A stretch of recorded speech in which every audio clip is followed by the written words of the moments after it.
Baik, sudah saya rekam. Sudah 33, berarti 32 orang ya, karena hari ini saya dijadikan oleh petugas admin jadi host, jadi dikuranginya cuma 1. Apa kabar hari ini kawan-kawan sekalian?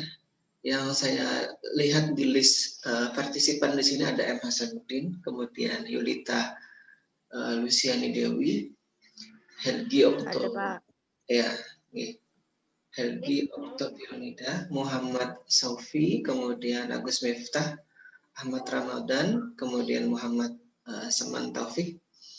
Kapan-kapan Seman bisa berbagi tips bagaimana cara mendapatkan subscriber yang banyak ya, Seman. Seman mana Seman? Wah, ini rekan-rekan mungkin ini promosi nih. Nah, apa namanya, mungkin yang tahu gitu ya, teman itu kalau dilihat di channel YouTube-nya subscribernya sudah banyak tuh, mengalahkan dosen-dosennya. Stimik banyak baru sendiri dengan Seman itu kalah banyak subscribernya ya. Baik, ini intermezzonya saja. Ada Surya Mahdi, Agus Ridani, kemudian Khairunisa, Muhammad Hasbi, kemudian Anissa, Teddy Perdana, Setiawan, Nafisah, kemudian Haris, Siska Minati Adi, Rosi Fanani, Nurjana, Siti Fajaria, Ahmad Hambali, Tina Puspitasari, Ahmad Mukhlis, Tanu Wijaya, Suharsono Taufik, Muhammad Bagus Rizpiani ya, Ahmad Irawan, Hendra Irawan, dan kayaknya ini jadi sepupu nih, Ahmad Irawan dan Hendra Irawan. Kemudian Setiadi, Muhammad Ramadhani, Yuza, Destiana, Brata, Muhammad Abdurrahman, Adalia Azizah Nur Hanifah, Muhammad Krepki, kemudian Skania Dewi Yuniar, kemudian terakhir Agung Bimantoro Putra. Baik, itu yang sementara ini muncul di list partisipan. Dan nanti akan kita sapa lagi rekan-rekan kita yang lain yang sudah hadir di pagi hari ini. Sekali lagi mungkin agak tidak terlihat sehat ya, dan mungkin muka saya terlihat sedikit pucat karena memang kondisi saya masih tidak terlalu sehat. Dan entah kenapa tadi mikrofon yang di depan saya ini tidak berfungsi dengan baik. Tapi syukurnya masih ada mikrofon di laptopnya. Jadi ini sekarang mungkin yang kawan-kawan dengar itu adalah mikrofon yang ada di laptop suaranya, bukan mikrofon yang muncul di depan ini. Jadi ini gaya-gayaan aja mikrofonnya. Hari ini tidak berfungsi dia. Karena sudah saya hidupkan soundcard-nya, saya sudah hidupkan preamp-nya. Jadi entah kenapa, mungkin lagi ngambek mikrofon. Jadi sebenarnya tidak ada apa sih namanya?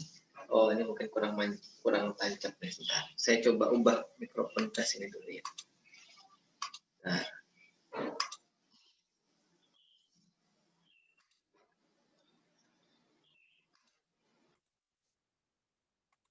Tes mikrofon. Ada Pak suaranya Pak. Berarti udah. Baik, mikrofonnya ternyata bermasalah hari ini. Baik, kita coba lihat dulu ya. Kita sudah pertemuan ke-7. Artinya di jadwal yang ditentukan oleh Prodi hari Selasa yang akan datang itu kemungkinan besar adalah UTS atau ujian tengah semester. Ya, ini ada yang baru connect. Sakurada Akane, wah nih, bingung saya ini namanya, nama bahasa bahasa Jepang ya. Jadi di pertemuan berikutnya itu ada kemungkinan adalah UTS, walaupun sementara ini saya kemarin sudah menanyakan ke Prodi apakah sudah ada edaran untuk ujian tengah semesternya. Biasanya ada edaran, dan biasanya ujian tengah semester itu diadakan lewat LMS atau e-learning. Dan saya nanti mencoba mengusahakan agar ujian tengah semesternya itu serentak semuanya. Jadi nanti ada Google Form yang bisa diakses, kemudian langsung dijawab di sana. Kemudian nanti hasilnya juga bisa dilihat di situ. Jadi hari ini kita akan coba mereview apa yang sudah kita bahas selama kurang lebih 1,5 bulan terakhir ya. lebih ya, tujuh pertemuan ini berarti 4 tambah 3, hampir 2 bulan ya. Saya akan coba share screen dulu ke slide-nya. Nah, mudah-mudahan bisa terlihat. Sebentar, kita lihat. Nah, ini adalah pertemuan kita yang ke-7 ya. Ada kayak nama-nama yang muncul di sini, sebagian besar saya sudah sedikit mengenalnya, karena sambil jalan itu saya merekap yang sudah mengumpulkan tugas. Tapi sekali lagi yang kaitan dengan tugas itu ada juga yang sudah ada petunjuk untuk menamai subjek di email, ada juga yang tidak menurutinya ya. Jadi ada saya yang kalau kebetulan ada di yang hadir pagi hari ini, saya balasi emailnya, tolong dibaca lagi petunjuk penamaan subjek di email. Jadi kan itu kan ada ininya, ada aturannya. Kenapa? Karena tidak hanya mata kuliah ini, dan mata kuliah ini pun sudah ada berapa nih? Mungkin ada mata kuliah yang lain juga. Jadi kalau misalkan tidak ada keterangannya, itu tugas apa, tugas individu kah, tugas kelompok kah, kemudian tugas individu yang keberapa, 1 atau 2, tugas kelompok 1 atau 2, kemudian mata kuliahnya apa, kemudian NIM-nya berapa dan namanya siapa. Nah, itu yang perlu ditaati untuk rekan-rekan yang mengumpulkan tugas. Tapi sebagian besar saya kira sudah taat aturan itu. Artinya kalau saya sudah melihat subjek, berarti saya langsung memindahkan filenya itu atau emailnya itu ke folder khusus untuk misalkan kalau itu pemrograman robotika tugas individu, saya masukkan ke sana. Itu biar memudahkan saya nanti pada saat kalau ada penilaian akhir.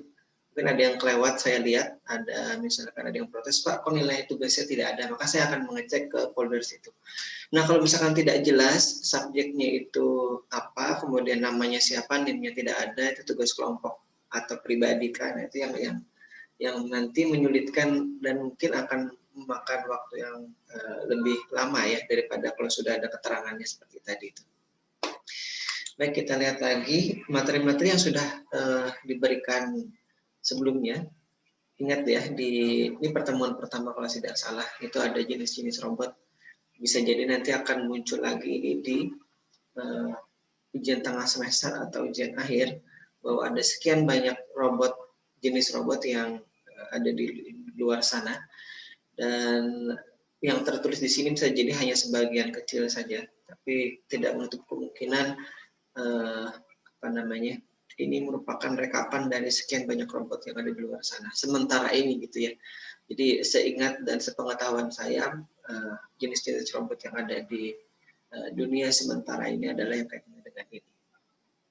Ada robot, coba saya pinggirkan dulu. Nah, ada robot bergerak ya, seperti yang kita praktekkan itu. Kemudian yang berbentuk tangan atau manipulator biasanya orang menyebutnya. Jadi bukan robot yang memanipulasi ya, karena di situ menggunakan kata-kata manipulator. Kemudian robot humanoid yang berbentuk manusia, biasanya ini yang berkaki 2. Kemudian ada yang flying robot yang bisa terbang. Ada robot berkaki yang tidak berkaki 2, tapi berkaki bisa banyak, lebih dari 2, bisa 4, 6, 8, dan seterusnya gitu ya. Mungkin ada juga yang pernah melihat robot dengan kaki 1000, maksudnya itu kakinya banyak dan meniru seperti binatang kaki 1000 gitu. Kemudian robot di jaringan ini secara virtual, robot animalia yang berbentuk seperti binatang. Kemudian cyborg dan juga robot medis, ini jenis-jenis robot di pertemuan kita yang pertama. Kemudian kita lihat lagi di pertemuan berikutnya, itu ada materi tentang komponen-komponen dasar pembentuk robot ya. Jadi ada di situ controller, nanti ada microcontroller, ada microprocessor, ada FPGA dan lain-lainnya. Nanti ada bahasannya gitu di pertemuan yang lain. Ada aktuator, kemudian ada sensor, kemudian ada chassis sebagai nanti tempat kita meletakkan komponen dan sensor maupun aktuator dan lain-lainnya ya. Kemudian ada komponen elektronik lainnya, itu ada misalkan driver motor, Dan sebenarnya di pertemuan hari ini itu kalau saya tidak ingat, sebenarnya saya ingin ini saya lagi buka dulu apa namanya pengurusannya. Nah, ini adalah driver motor ya. Sebenarnya bukan driver motor, ini adalah modul relay.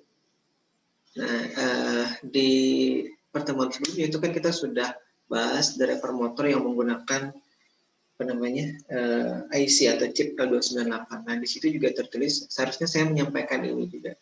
Jadi bahannya ini sudah ada sejak lama nih ya, beberapa minggu yang lalu juga sudah saya carikan, tapi saya belum sempat sampaikan di kelas. Nah, jadi bedanya sedikit kita singgung ya, karena saya sudah perlihatkan aturannya. Kalau driver yang menggunakan chip itu ukurannya kalau dilihat dari fisiknya ya, ini separohnya dari ini separohnya. Ya, ini kan ada 1, 2, 3, 4. Karena yang kita ingin kendalikan itu adalah 2 motor, maka kalau menggunakan model relay seperti ini dia menggunakan 4 relay. Ini ya. Jadi satu motor nanti menggunakan 2 relay ini. Jadi misalkan yang motor kanan yang saya tunjuk, maka yang sebelahnya motor kiri.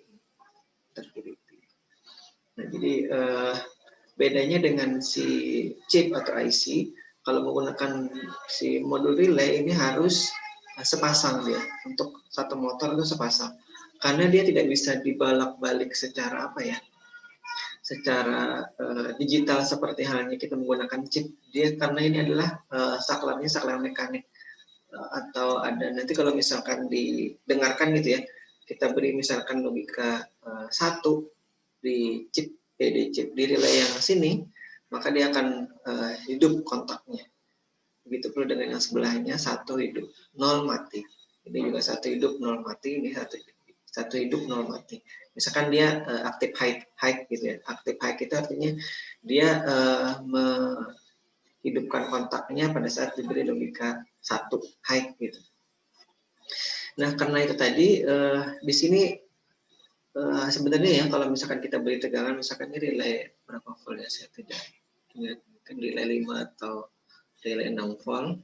Ada juga nanti relay yang 12 volt, artinya 12 volt itu untuk dia bisa hidup kontak gitu. Nah, di sini ini juga ditambahkan optokopternya warna hitam, mungkin di kamera atau di layar itu bisa terlihat. Sebentar, saya tutup dulu ya ini. Saya stop dulu share screen-nya, mungkin terlalu kecil. View-nya saya. Nah, ini ya, di sini di bawah sini ada namanya optokopter. Ini kalau saya tidak salah ingat dulu, kalau saya waktu kuliah itu serinya TLP 621. Ada yang 521, 541 dan lain-lain. Tapi yang saya ingat dulu serinya TLP 621 atau 641. Itu dulu juga waktu saya membuat skripsi dan membuat alat, saya baru tahu itu namanya optokopter. Ini adalah menjembatani antara mikrokontroler ke sini. Jadi kalau misalkan ke relay, ke motor atau ke apa namanya perangkat lainnya, itu saya dulu karena mengoneksikan antara komputer yang dulu tidak ada laptop. Maksudnya saya tidak punya laptop. Dari komputer ke telepon, jalur telepon biasa, telepon rumahan dari Telkom itu, maka saya harus menggunakan ini optokopter yang hitam-hitam ini. Nanti dicari tahu saja sementara ya, saya belum jelaskan secara detail karena bukan bahasan kita dulu sementara ini. Nah, jadi ini modul apa namanya relaynya. Jadi kalau kawan-kawan yang skripsi itu juga banyak yang menggunakan modul ini untuk menghidupkan kipas angin, menghidupkan pompa air misalkan, atau menghidupkan sprayer, atau menyalakan lampu misalkan yang menggunakan ini. Nah, kalau misalkan hanya lampu mati hidup, maka kalau relay 4 modul seperti ini, dia bisa menyalakan atau matikan lampu 4 gitu ya. Kecuali di paralel nanti lampunya. Baik, saya coba share screen lagi. Kita di sekelas karena apa namanya, saya sudah bawa tadi di ruangan sini modul, jadi saya sampaikan saja. Nah, itu tadi yang dimaksud komponen mekanis lainnya, salah satunya tadi ini modul relay ya. Jadi kalau komponen elektronik itu misalkan tadi si driver 298 untuk driver motor. Jadi tolong diingat-ingat nanti ya materi yang saya sampaikan hari ini untuk nanti sebagai bahan pertemuan ujian tengah semester. Baik, nah tadi karena kaitannya dengan komponen dasar pembentuk robot, ini saya lompati ke ini pertemuan keberapa ya kalau tidak salah ya, 5 atau 4 ya, 4 atau 5. Jadi saya naikkan materinya ke sini untuk memperlihatkan komponen-komponen dasar robot karena kita sudah belajar. Jadi, nah sudah saya pinggirkan dulu, saya high protein saya turunkan karena mengganggu. Nah ini tadi yang dimaksud dengan chassis akrilik ya. Karena terlalu tipis kemarin sempat saya masukkan di dalam box sepeda motor, ketindih oleh jas hujan, itu patah. Nah, tapi sudah saya lem. Ini karena terlalu tipis. Jadi nanti kalau rekan-rekan yang membuat robot misalkan gitu ya untuk tugas air atau untuk keperluan yang lain, maka kalau bisa sih ini dibuat jadi 2 lapis. Kalau 3 mili 3 mili jadi 6 mili. Kalau misalkan ada yang 5 mili itu masih mending, lebih kuat daripada yang 3 mili, rentan sekali. Kalau jatuh mungkin langsung patah gitu. Apa namanya, akriliknya ya. Kemudian ini ada bracket motor. Bracket itu bahasa umumnya ya, bracket itu perekat atau penyangga ya, kalau bahasa ini penyangga. Jadi kalau misalkan rekan-rekan yang punya TV LCD atau LED di rumah kemudian ditempel di dinding, itu biasanya menggunakan bracket TV. Nah, jadi model seperti itu. Bracket itu sebagai penyangga atau sebagai tempat kita merekatkan. Kalau ini motor ya, untuk motor ya.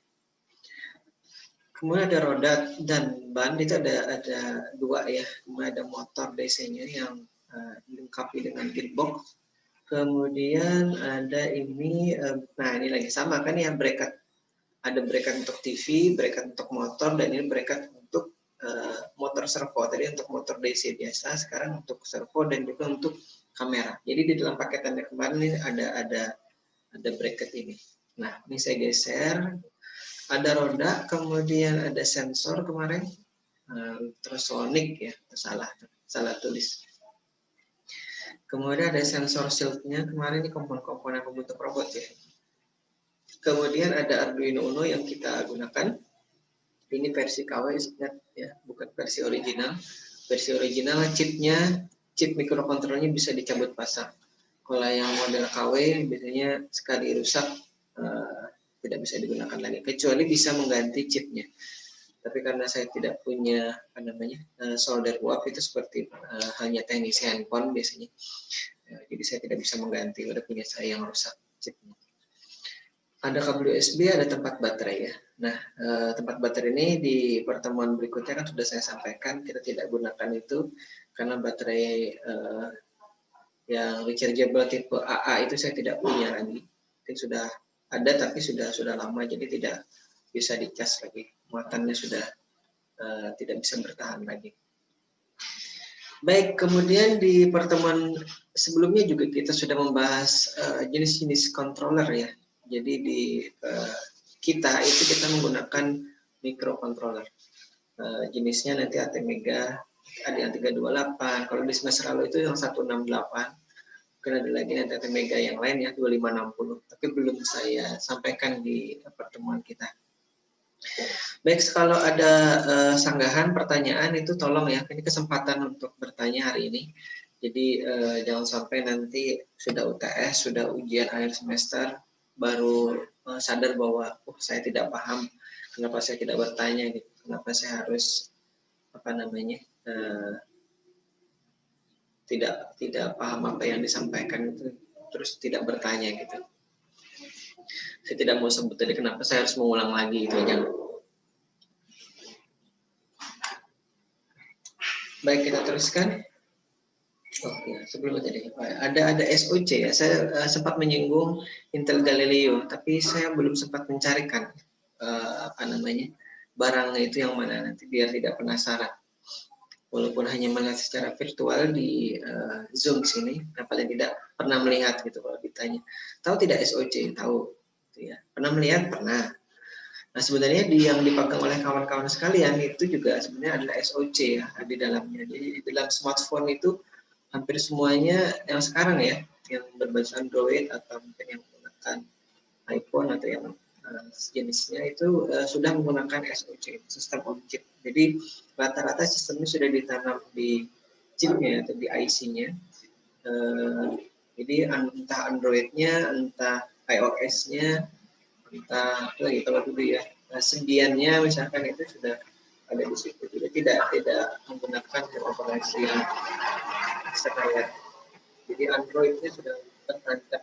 Kalau misalkan nanti ada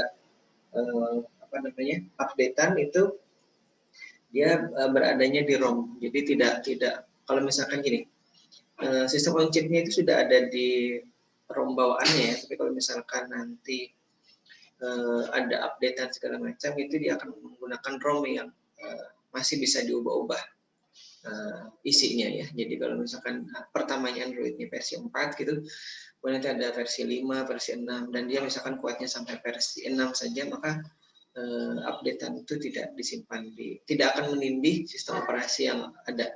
Jadi kalau misalkan kita nanti kembalikan dia ke factory defaultnya ya, misalnya kan ada factory reset gitu ya, factory system reset. Jadi kalau misalkan handphonenya dikembalikan ke factory reset, itu dia akan kembali ke versi Android asli yang tertanam di dalam SoC-nya. Nah, kita juga sudah bahas tentang FPGA kemarin, yang adalah chip yang bisa kita program, kita bisa ubah-ubah isi gerbang di dalamnya. Nah, saya belum pernah menggunakan itu, jadi saya tidak bisa berbicara banyak. Nah, ini jenis-jenis microcontroller yang ada di pasaran dari sejak dulu ya. Mungkin ini keluarnya sekitar tahun ya 98 atau 97. Tapi saya kenalin sekitar tahun 99, 2000 sampai 2003 itu. Dan seterusnya setelah saya mengajar tahun 2004, ini sudah juga menggunakan AT89 C51 ini. Nanti bisa dibuka lagi. Nah, ini jenis ATmega juga sempat kami gunakan dulu dan sempat dipraktekkan, dan masih banyak modul-modulnya di laboratorium digital di Banjarmasin ya. Itu ATmega 35 tadi saya jadi lupa. Nah, 8535 ini banyak. Kemudian, nah ini tadi sekali lagi kalau di tahun 2020 ini masih Arduino Uno ini yang masih menguasai ya. Selain ada Raspberry, ada Float kemarin, ada partikel photon juga di situ.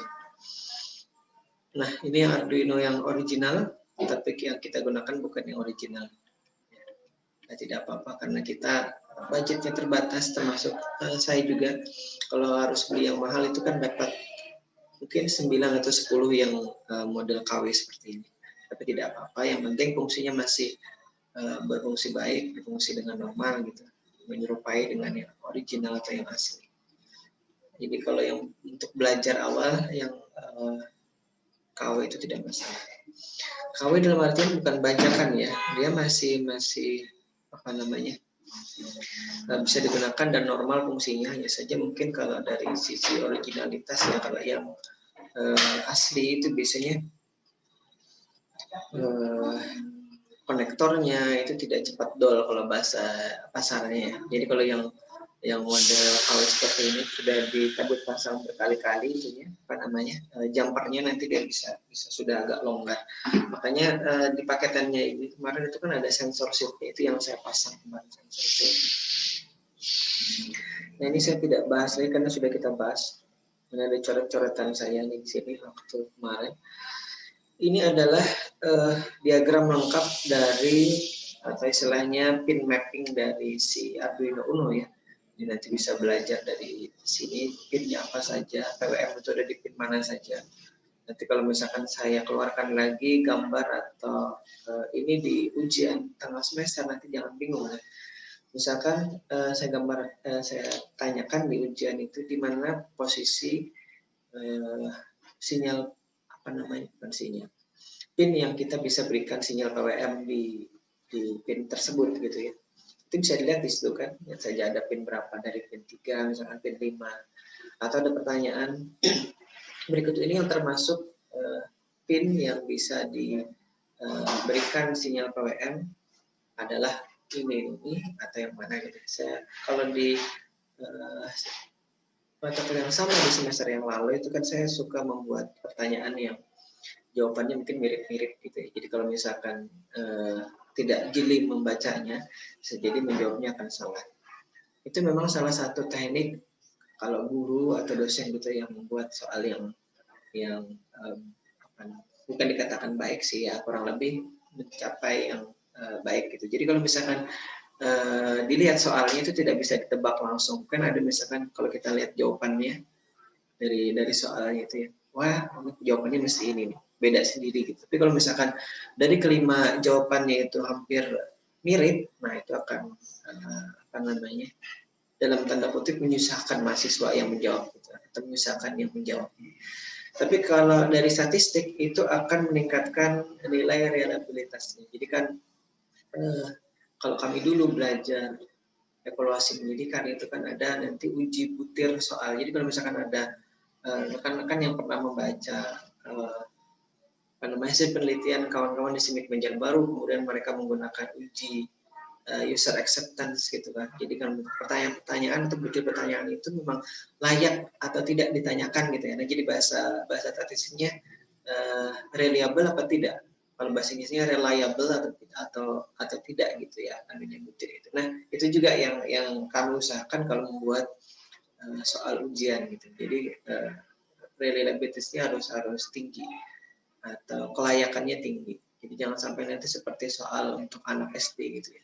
Jadi jangan heran nanti saya ingatkan dari sekarang kalau nanti melihat soal ujiannya itu mirip-mirip. Jadi kalau misalkan ada yang kebetulan nge-WA temannya itu nomor 1 apa jawabannya. Jadi kalau kawannya itu salah, maka semuanya salah. Seragam gitu salah. Dan itu yang saya temukan di kuliah ini di semester yang lalu. Jadi ya saya sudah merasa cukup reliable gitu ya, apa namanya, soal-soal yang sudah saya buat. Tapi bukan berarti saya ingin menyulitkan mahasiswa gitu ya, tidak sama sekali. Maksud saya kesempatan di kelas untuk bertanya itu yang memang mungkin ya pada pertemuan atau di mata kuliah yang saya ampu itu kadang-kadang tidak dimanfaatkan dengan maksimal gitu. Jadi ya kalau misalkan ada yang tidak paham silakan ditanyakan. Nah kalau saya tidak paham nanti kawan yang lain yang mungkin membantu menjawab gitu ya. Nah ini materi tentang sensor ya. Jadi apa namanya, ada dari pertemuan sebelumnya itu ada berbagai macam sensor yang sudah kita bahas ya. Ada ini electric current, potential magnetic atau radiation sensor, humidity. Ada mata kuliah mahasiswa saya yang sekarang masih membuat proposal menggunakan sensor ini, sensor kelembapan ya. Kemudian fluid velocity atau flow sensor, ini kemudian ada pressure sensor juga ada mahasiswa saya sekarang hampir selesai. Alatnya sudah selesai, tinggal menyelesaikan laporan atau apa namanya skripsinya, naskah skripsinya aja lagi. Tapi pada dasarnya apa yang dibuat sudah selesai. Bentar. Ada juga yang menggunakan ini, mahasiswa saya pakai thermal atau temperatur sensor, proximity nanti kita akan gunakan. Ini saya bawa beberapa proximity. Ini sebenarnya saya sudah juga kemarin buat program untuk mungkin di layar ya. Saya stop share screen-nya sebentar. Karena sudah ada. Nah, ini adalah salah satu proximity sensor ya. Kalau di pertemuan mata kuliah yang sama di semester yang lalu itu kan sensor ultrasonik. Nah, yang sekarang yang ada di layar ini adalah sensor inframerah dengan satu TX, satu RX-nya, itu satu pengirim, satu penerima. Ini mereknya SAP kalau tidak salah, mungkin perlu dilihat di sini. Tidak terlihat tidak di kamera ya, tidak terlihat. Nah, ini. SAP 2D120X ini serinya. Jadi sebelumnya ada seri yang lain ya, tapi ini seri yang saya kira masih cukup baru. Nah ini juga banyak sebenarnya yang dijual di pasaran itu yang model KW-nya. Jadi harganya jauh lebih murah dibandingkan yang kebetulan kalau tidak salah ingat, saya belinya yang original ini. Nah, ini sensornya sensor untuk mengukur jarak, tapi dia menggunakan inframerah. Saya kembali share screen. Nah, ya. Jadi ada optical itu kamera, kemudian condition dan chemical sensor. Ya. Nah, ada environment sensor, thermal switch dan lain-lain. Jadi banyak sekali sensor yang ada di luar sana. Di pertemuan kelima ke-6 kemarin itu atau sebelumnya itu kita sudah bahas ini, bahas programnya juga ya. Dan ini adalah pengkabelan atau koneksi antara modul yang kita sudah bahas, dari powernya, kemudian koneksi digital pinnya sampai koneksi analog pinnya di situ. Nanti juga akan saya tanyakan mungkin dari gambar itu yang terkoneksi secara analog yang mana gitu ya. Apakah yang berwarna kuning, apakah yang berwarna merah, atau yang berwarna hitam. Nanti kawan-kawan bisa nanti ulangi lagi. Dan intinya, kalau ada yang bertanya nanti saya akan jawab. Tapi kalau tidak ada yang bertanya berarti sudah paham gitu ya. Tanya saya geser. Nah, jadi intinya ada motor di sini, kemudian ada drivernya. Jadi kalau diurut itu dari motor, dari roda, motor, kemudian ke driver gitu ya. Dari driver baru masuk ke sini Arduino-nya. Nah, kalau misalkan dia menggunakan sensor shield, maka sensor shield dulu baru nanti ke Arduino. Jadi sensor shield ini sebenarnya kalau kita ukur pinnya dia langsung terhubung ke pin yang ada di Arduino-nya ya, dari microcontrollernya. Tapi karena memang kita memerlukan koneksi pin-pin lain yang misalkan tegangan positif atau PCC atau yang 5 voltnya itu dan juga ground, maka kita menggunakan sensor shield. Di satu sisi sensor shield ini juga membantu untuk mengurangi tadi biar tidak cepat dull itunya apa namanya Arduino Uno-nya. Jadi yang kita cabut pasang itu hanya di sensor shield ini, tidak di Arduino-nya. Arduino cukup sekali 2 kali gitu kan kita cabut pasang dari ke sensor shield ini. Sedangkan di sensor shield yang kita cabut pasang kemana-mana gitu, ke perangkat-perangkat tambahan. Dan sekali lagi ya, hampir semua peralatan digital itu memerlukan tegangan 5 volt.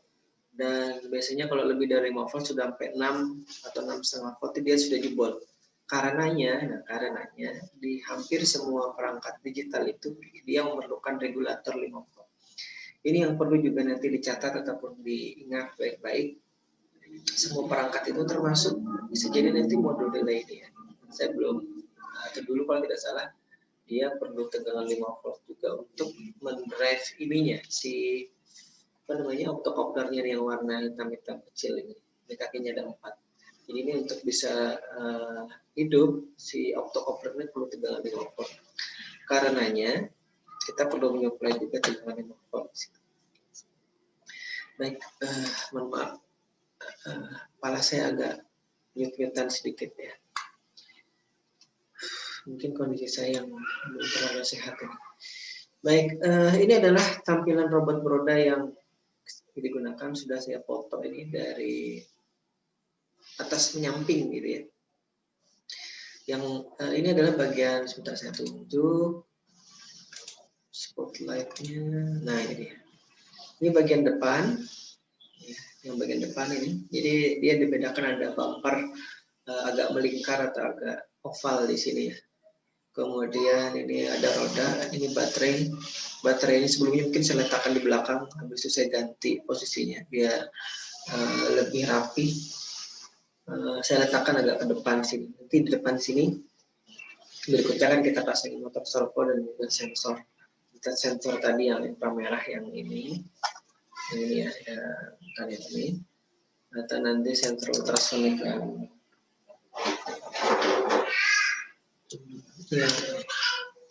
ini sensor ultrasonik.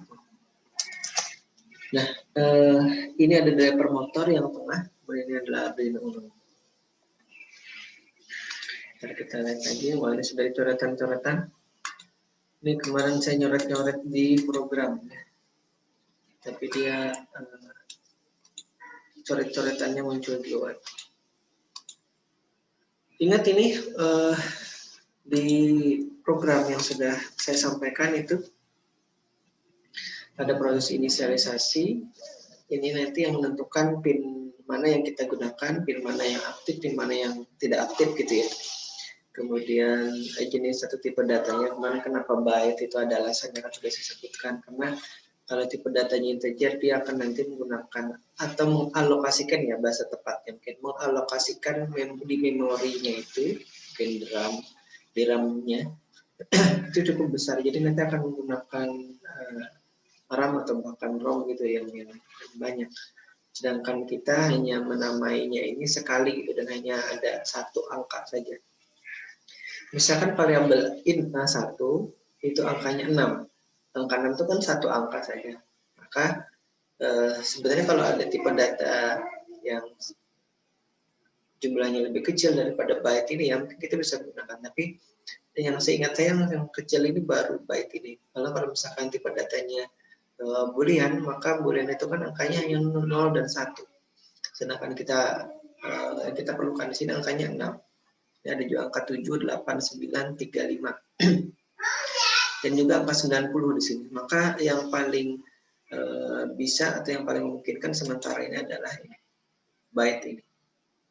Jadi perlu diingat kenapa nanti kalau ada pertanyaan, kalau kita misalkan gitu ya nanti ingin mendefinisikan sebuah pin atau variabel dengan angka sekian, maka tipe data yang pas untuk itu adalah apa? Byte kah, integer kah, atau long integer kah, atau boolean kah, atau apa gitu. Kan itu jadi pertanyaan nanti pada saat ujian.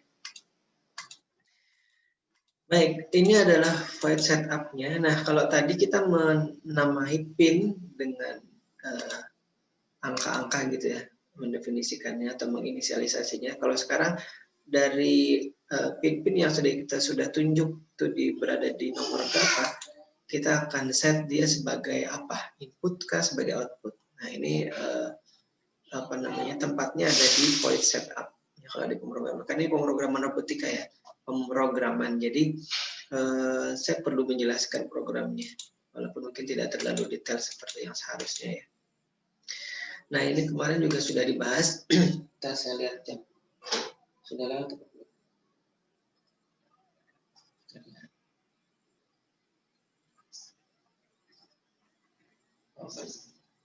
Masih ada 9 menit. Masih cukup waktu saya untuk menjelaskan ini. Nah, itu sambil dilihat ya. Jadi untuk arah putaran motor sendiri, itu kita menggunakan perintah digital write. Tapi untuk kecepatannya, dari ke arah putar ya. Arah putar itu kan searah jarum jam atau berlawanan jarum jam. Tapi kalau yang kecepatan itu di sini bisa dilihat itu analog write. Jadi nanti kalau misalkan ditanya, yang diberikan sinyal analog oleh microcontroller itu adalah pin mana? Pin enable A. Pin enable itu terhubung ke pin mana? Maka harus dilihat dari sebelumnya tadi ya, di inisialisasi. Enable A itu terhubung kemana? Bahwa ternyata enable A terhubung ke pin 3 dan atau 5 di sini. Nah, itu dia. Jadi caranya seperti itu ya. Jadi ditelusuri saja. Caranya sudah sampai sini. Nah, untuk nanti misalkan ditanya lagi. Kalau misalkan void majunya adalah high low gitu ya untuk motor atau roda kiri dan low high untuk roda kanan atau motor kanan, maka untuk mundurnya gimana? Itu kan tinggal dibalik tuh sebenarnya. Kalau misalkan untuk maju itu roda kiri harus berlawanan jarum jam dan roda kanan searah jarum jam, maka dibayangkan bahwa searah jarum jam itu seperti ini, berlawanan jarum jam itu seperti ini. Kemudian kalau dia nanti bergeraknya sebaliknya, misalkan tadi dari maju kemudian menjadi mundur, maka tinggal dibalik saja. Yang tadinya high low menjadi low high gitu ya, coba diperhatikan. Nah, kan yang tadinya low high untuk roda kanan menjadi high low. Nah itu, jadi untuk kecepatannya sendiri itu kan nilai PWM yang minimal itu 90 kemarin ya untuk kasus ini ya. Mungkin untuk kasus yang lain bisa jadi nanti berbeda ya. Tapi kalau saya coba kemarin itu saya beri 90 itu agak lambat dia jalan. Kalau di robotnya diletakkan di lantai, jadi harus 100 minimal untuk dia bisa jalan. Kalau sebelumnya kalau tidak salah saya sempat berikan programnya itu 150. Nah, untuk berhenti itu cukup diberi kelogikan 0, bukan kelogikan 0, maksudnya diberikan data 0, maka kecepatannya seolah-olah dia tidak ada kecepatan atau berhenti gitu ya. Nah, untuk belok kanan nanti tinggal tinggal dibayangkan ya, karena mohon maaf kalau kita mencoba di robotnya itu kan kita bisa tahu, oh ini putar ke sini nanti akan. Tapi kalau kita memprogram itu juga kita perlu dulu dalam tanda kutip tadi membayangkan ini kalau high low arah putarannya kemana, kalau low high putarannya kemana. Nah kebetulan ini untuk robot itu bisa berputar ke kanan, maka kita perlu beri high low di roda kiri dan high low juga di roda kanan. Nah, mungkin kalau kawan-kawan yang sudah mengambil mata kuliah ini di semester yang lalu itu programnya lebih ringkas dari ini ya, karena untuk roda kanan roda kiri cukup high atau low saja, tidak high low, tidak sepasang seperti ini ya. Tapi karena kita menggunakan driver yang yang belum terintegrasi dengan microcontroller atau Arduino-nya, maka data ini masih perlu diberikan sepasang untuk roda kanan dan sepasang untuk roda kiri. Kalau yang terintegrasi semester lalu itu ya itu cukup high saja atau low saja di motor kanan atau motor kirinya tidak sepasang, dan itu lebih ringkas. Tapi memang modul Arduino-nya itu lebih mahal daripada yang ini ya. Harganya kalau tidak salah dulu 250 atau 225.000. Jadi bisa dapat beberapa yang Arduino Uno seperti sekarang yang kita pakai dan driver motornya. Jadi memang dari sisi pemrograman lebih ringkas, boardnya juga jadi satu, sudah tidak ada board lain, pengkabelan atau jumperingnya juga ringkas karena tidak menggunakan jumper yang banyak lagi. Kalau ini kan jumpernya masih banyak. Nah ini untuk belok kiri. Ini sudah saya coret-coret ya minggu lalu. Mungkin kawan-kawan yang sudah melihat ini. Karena si coret-coretannya ini tidak teranimasi ya. Mohon maaf. Nah, di pemrograman ini, maka untuk menjalankannya, kita perlu memanggil tadi prosedur-prosedur yang sudah kita buat sebelumnya, baik itu belok kanan, belok kiri, kemudian maju, berhenti, dan lain-lain. Nah, kebetulan yang dijalankan pertama kali adalah belok kanan. Belok kanannya selama 1 detik, kemudian berhenti 1 detik, maju 1 detik, kemudian berhenti 1 detik, mundur lagi, belok kiri, dan berhenti, dan seterusnya di loop ya. Nah ini dia, ini adalah tadi tampilan rodanya, ini saya hanya memoto saja. Belum sempat berikan keterangan apa-apa di situ. Baik, kira-kira itu materi sementara yang ringkasan dari apa yang sudah kita pelajari selama hampir 2 bulan ini. Jadi mungkin kalau ada pertanyaan silahkan sambil ditanyakan, kita masih punya waktu kurang lebih 2 menit ini. Mungkin ada yang bertanya, Pak, waktu ujian tengah semesternya berapa lama? Saya belum tentukan berapa lama, tapi ya kira-kira mungkin 50 menit sama seperti waktu kuliah ini. Nanti insya Allah ada Google Form-nya. Jadi nanti soalnya itu ada di LMS ya. Atau kalau misalkan mau modelnya pakai quizzes juga live seperti ini. Jadi nanti saya tampilkan atau kita tampilkan soalnya di share screen sini ya. Nanti menjawabnya langsung, tapi takut merepotkan saya, mending dijawab langsung di Google Form saja ya. Kalau pakai quizzes itu takut tidak connect nanti, karena harus menggunakan double aplikasi ya. Zoom-nya jalan, nanti quizzesnya juga jalan.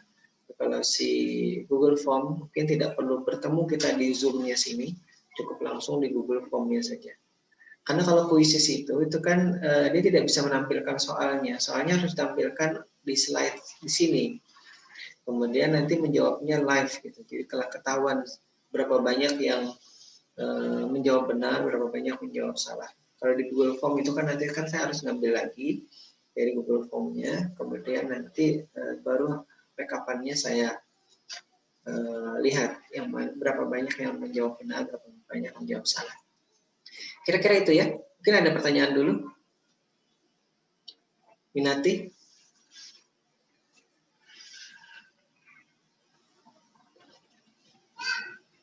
Sofi? Wahyu? Wahyu Setiawan ya? Siapa tadi? Hendra Irawan. Oh ya, ya sudah habis waktunya ini. Saya menyinggung sedikit lagi. Dari sekian banyak yang mengumpulkan tugas resume yang untuk tugas individu itu, jadi mungkin hanya kalau boleh saya sebutkan itu yang apa namanya, hanya satu rasanya yang bagus si resumenya itu. Nanti mungkin siapa yang merasa bagus itu ya. Resume itu dalam artian tidak saya sampaikan karena juga yang saya balasi ini apakah copy paste apa namanya apa yang dikumpulkan ke saya, tidak jawab, tidak Pak, tidak copy paste. Copy paste dalam artian saya itu apa yang ada di slide itu ditulis ulang gitu, walaupun tidak di copy seperti yang manual ya, di blok kemudian diklik kanan kemudian copy kemudian di paste di Word-nya misalkan atau di Excel-nya atau di mana ini. Tapi copy paste yang saya maksud apa yang ada di slide saya itu langsung di-plug, ditulis lagi atau diketik lagi. Nah, maksudnya resume itu kan kita seperti bercerita.